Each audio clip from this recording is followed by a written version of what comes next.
number 5, Vitinha, tossed in, Ronaldo! Classic Cristiano. കളിയുടെ 87-ാം മിനിറ്റിൽ ഒരു 39-കാരൻ നേടിയ അവിസ്മരണീയമായ ഒരു ബൈസിക്കിൾ ഗോൾ അല്ലെ, അതാണ് നമ്മൾ കണ്ടത്. ഇതുപോലൊരു ഗോൾ അദ്ദേഹം മുൻപ് നേടിയിട്ടുണ്ട്.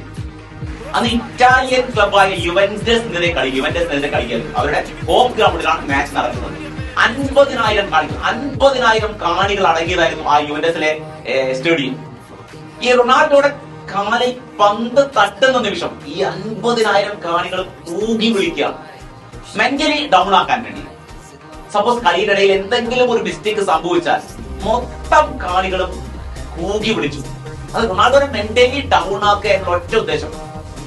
പക്ഷേ കളിയുടെ അവസാന നിമിഷം 10 മിനിറ്റ് മാത്രം ബാക്കിയുള്ളപ്പോൾ ആകാശത്ത് പറന്നുയർന്നുകൊണ്ട്, ഇതുപോലെ തന്നെ ആകാശത്ത് പറന്നുയർന്നുകൊണ്ട് ഒരു വിജയ ബൈസിക്കിൾ ഗോൾ നേടി റൊണാൾഡോ. ആ സ്റ്റേഡിയത്തിലെ മുഴുവൻ കാണികളും എണ്ണീറ്റ് നിന്ന് കൈയടിച്ചു. അതുവരെ കളിയാക്കിയ മുഴുവൻ കാണികളും എണ്ണീറ്റ് നിന്ന് കൈയടിച്ചു റൊണാൾഡോനെ. റൊണാൾഡോ നമസ്കരിച്ചുകൊണ്ടാണ് അവരോട് നന്ദി പറഞ്ഞത്. അപ്പൊ നമ്മൾ മനസ്സിലാക്കേണ്ടത്, നമുക്ക് ചുറ്റും നമ്മളെ കളിയാക്കുന്നവർ ഒരുപാട് പേരുണ്ടാവും.